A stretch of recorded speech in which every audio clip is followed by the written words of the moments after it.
Hey guys, and welcome back to the channel, and I have a really cool original jig pattern for you guys today, the Swingamajig. When I came up with the design for this jig, I had originally conceived it to be an emerging salamander imitation that I would use this spring to target some smallies. But after I put this baby in the testing tank, I realized I had something much more versatile on my hands. This is really a do-it-all, catch-em-all jig pattern that you can fish with a variety of retrieves and imitate a number of different forage. This jig can be hopped along the bottom, it can also be drug along the bottom, it can also be fished with a yo-yo style retrieve or a straight retrieve. And this jig can be used to imitate that emerging salamander, or it can be used to imitate a leech or a sculpin or a bait fish or a baby muskrat, a whole bunch of different things. And we're gonna get right into it, but before we do, if you guys do enjoy the video today or learn something of value here, I'd appreciate it if you'd like, comment, and subscribe.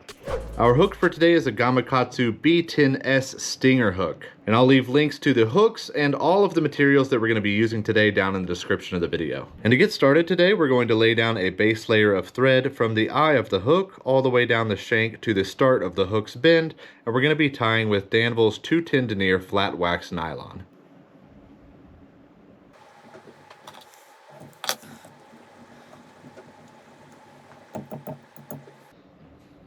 And from here, I'm going to bring my thread back about a ½ inch right there. And now we're going to prepare our tail to be tied in. And for our tail, we're going to be using some hairline two-tone rabbit strips. To prepare the tail, first you just want to cut the end of one of your rabbit strips at an angle. And what that's going to do is create just a nice little taper there at the end of the tail. Next, I'm going to measure out a tail that is about equal to the length of the hook, plus an extra ½ inch. And we'll use that extra ½ inch of hide just to tie it down to the hook shank. Once I have my spot, I'm just going to take my scissors and I'm going to slide the tips of my scissors in right up against that hide, as close to the hide as possible, and that's just going to prevent us from trapping and cutting any of those hairs. So I'm just sliding my tip in really close to that hide, and then I'll just do a cut.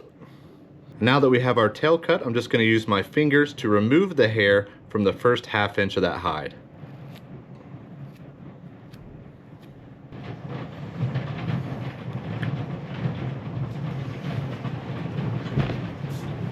And I apologize if you guys can hear all the rain and thunder out there. We're having a really bad thunderstorm. There's even been some hail. And if you're asking yourself why I'm wet all of a sudden, it's not because I was watching Cops. It is because I had to go outside and rescue my wife's vehicle and bring it into the garage because it was hailing outside. So now we are going to take our tail and we are going to push that hook point through the underside of that hide, right where that hair begins, and push that in all the way past the barb, just like that. Now we're going to release our hook from the vise, and we're going to slide that hide up to the bend of the hook, and then I'm going to place it back in the vise just like we had it before. And now we're going to flip this over and tie in our tail, and I'm just going to use my fingers here to position it so that it stays on top of that hook shank, and we'll just tie it in.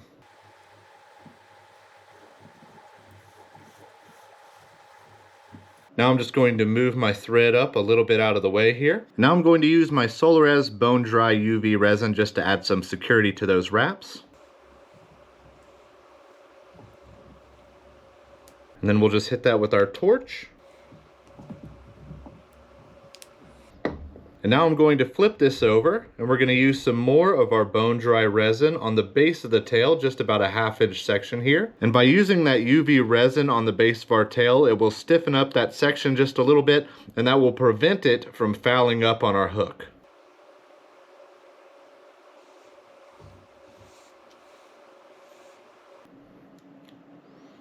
So as you can see, our tail still has that movement, but the last ½ inch there is stiffer. And that's just going to keep our tail straight back behind the hook and prevent it from fouling up. So now we're going to flip this over, and I'm going to position my thread about halfway up the hook shank. And now we're going to tie in some of Senyo's Aqua Veil Chenille by Hairline in Chocolate Covered Cherry. And this is just a long fibered red and black chenille with a lot of red flash in it. So I'm just going to stroke some of those fibers back at the end of my piece of chenille, and then with one loose wrap, I'm going to capture that to the hook shank. And then I'm going to wrap that all the way back to the base of the tail. After tying that in, I'm going to wrap my thread back about midway up the hook shank, and then I'm going to get my thread out of the way using my bobbin holder. And now I'm going to use my chenille to perform tight wraps around the hook shank right up until about the midway point of the shank. And as I make my wraps, I'm going to stroke these fibers back in the direction of our tail.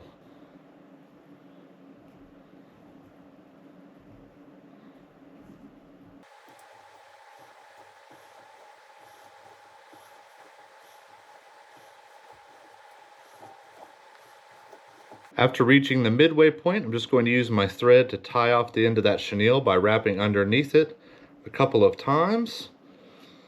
And then we're going to stroke this back, and I'm going to wrap right on top of the end of that chenille a few times. Now one final time I'm going to stroke those fibers back and just place some wraps right over the end of that chenille.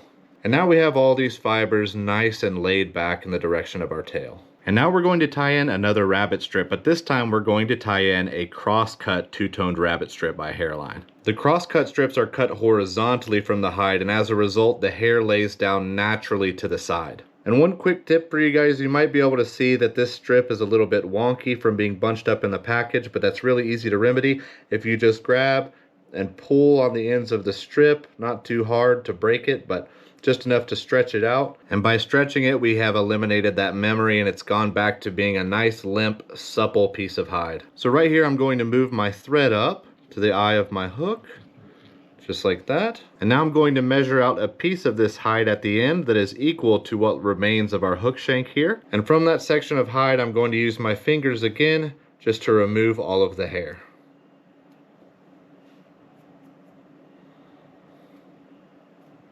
Now I'm going to take that bare piece of hide and I'm going to tie that in to our hook shank. After tying that in all the way back to our chenille, I am then going to wrap back up to the eye of the hook again, and then I'm going to get my thread out of the way using my bobbin holder. And now I'm going to apply some super glue between our tied in rabbit strip and the eye of the hook, and that's just going to add some security for these wraps. And then we are going to perform overlapping wraps with our rabbit strip up the hook shank all the way to the eye. And while doing this, we just want to use our fingers to stroke those hairs back and make sure that our hairs are facing in the direction of the tail.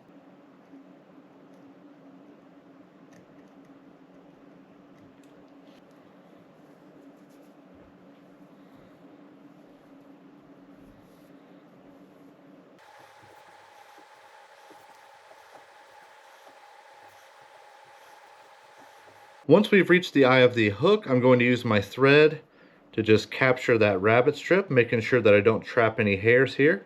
And I'm going to go underneath twice. And then I'm going to make a few wraps in front, making sure I capture the end of that rabbit strip. And once we've captured that rabbit strip, I can go ahead and trim that hide right up against the hook shank. And after trimming that hide, I'm going to pull my hairs back here, and I'm going to make some additional wraps around the end of that rabbit strip, just making sure that it's nice and secure. Now I'm going to use my whip finish tool to perform a 5-turn whip finish. Now I can go ahead and snip my thread, and then I'll use some more of my bone dry UV resin to solidify those wraps.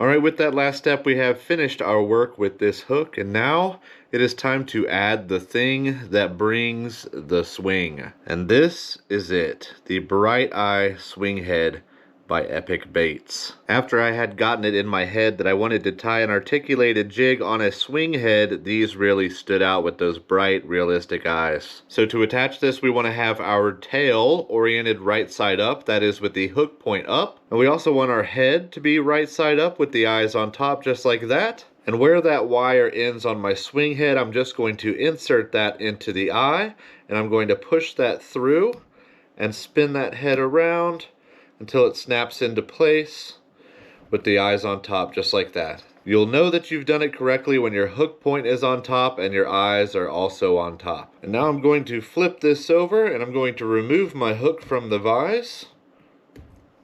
And now we're going to turn the jig upside down, and I'm going to place that swing head into my vise.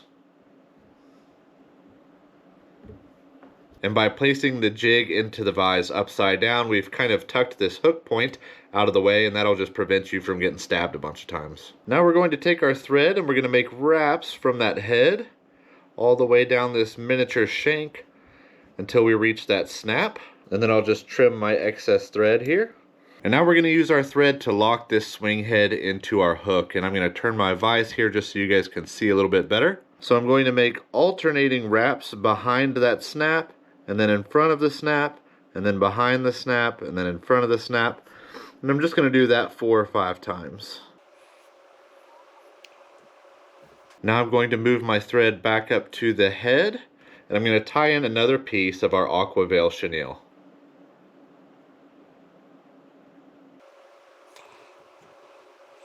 Now I'm going to move my bobbin out of the way using my bobbin holder, and we're going to wrap this chenille right up to the head in the same manner as before, and along the way we want to make sure that we're stroking those fibers back toward the tail. And now we can tie off this piece of chenille with a couple of wraps behind and then a couple of wraps in front. Then we'll trim that off close to the shank. Now I'll use my fingers to stroke these fibers rearward, and I'll tie thread around those and work my way back all the way to that snap. Alright, and now comes the only really tricky part of this entire process. We are going to make a dubbing loop using our rabbit hair. So right here I've got the same cross-cut rabbit strip that we used earlier to make these wraps. And to do this you're going to need some type of material clip, and I used these dubbing loop tweezers by Loon, but really any kind of material clip will work. So what we want to do here is we want to clamp down on our rabbit hair about right in the middle. If you don't have it perfectly straight, you can always adjust it by tugging gently on the hide here just to get it lined up so that the edge of your clip is right in the middle of that rabbit hair. Now I'm just going to trim off the excess up here by cutting that hide right at the tip of our material clip. And now I'm going to remove the hair from the hide by using my scissors to trim it as close to that hide as possible.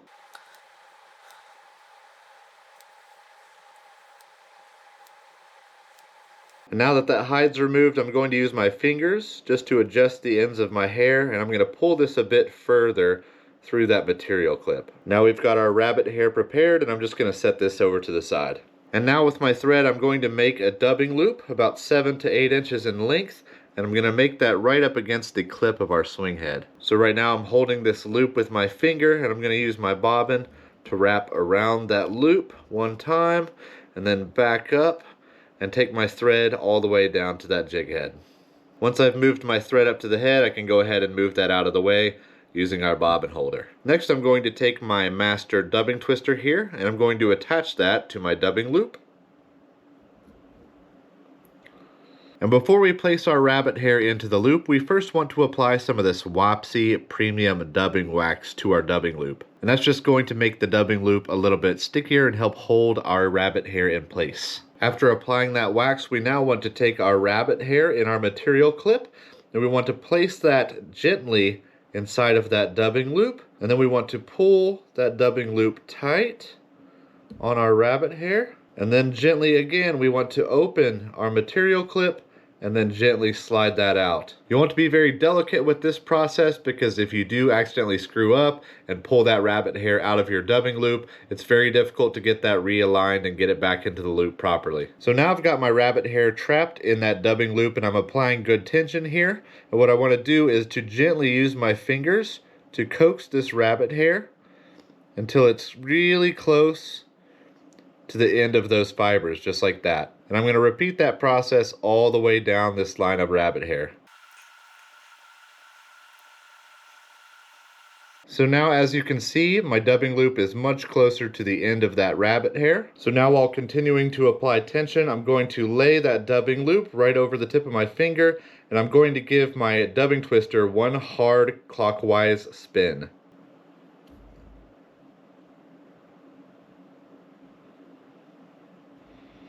And now this rabbit hair has been spun up nice and tight into that dubbing loop, and I'm going to use my fingers here just to pull out any loose hairs. Next, I'm going to take a dubbing brush here, and I'm just going to run that along my dubbing loop and just try to free up any of those hairs that might be trapped. Now I've got some really nice length and volume going with this rabbit hair, and what I'm going to do is I'm going to wrap this dubbing loop around the shank all the way up to the head, making close wraps and also pulling that rabbit hair toward the tail as I go.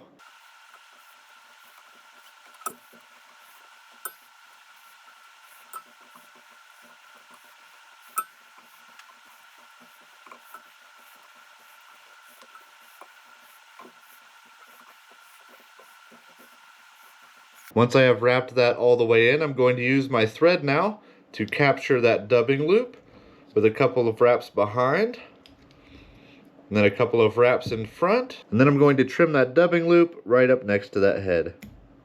And now I'm going to pull back my rabbit hair here on the front shank, and I'm going to use my thread to form a nice thin collar. Next, I'm just going to wet my fingers, and I'm going to stroke back that rabbit hair right next to that collar.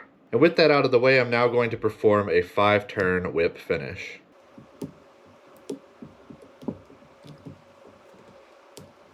Now I can go ahead and trim that thread. And now we're going to seal those wraps with a little bit more of our bone dry.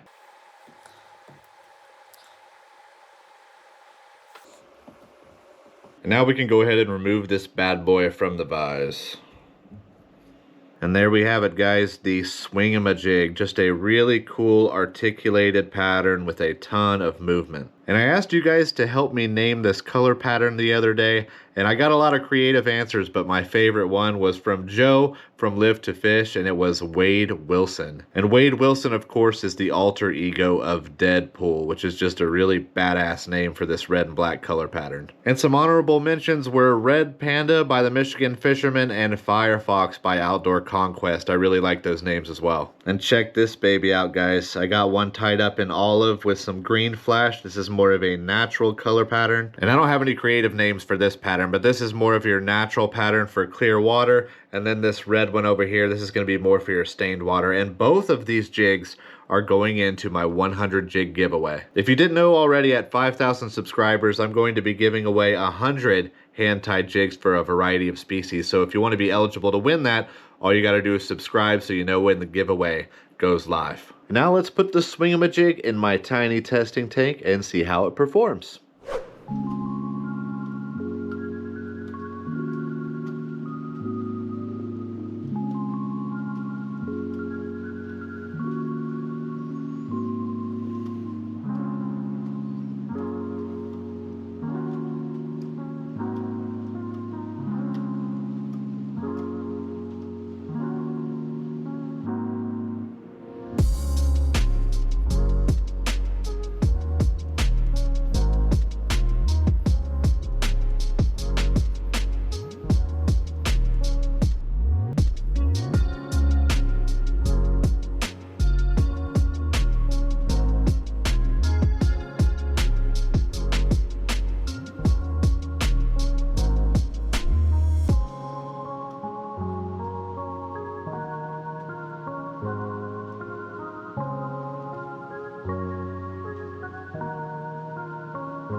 Thank you guys so much for taking time out of your day to watch my video, and I hope you did enjoy it and find it helpful. And since you've made it this far in the video, I'm going to let you in on a little bit of secret information. This year I am going to be stepping into some new territory and challenging myself by doing some very unusual and shocking things. I'm not going to give everything away, but I will give you a hint. I've got some new rods that I'm going to be using, and one of them is 17.5 feet long. And that's all you're getting from me for now. So I will see you in the next video.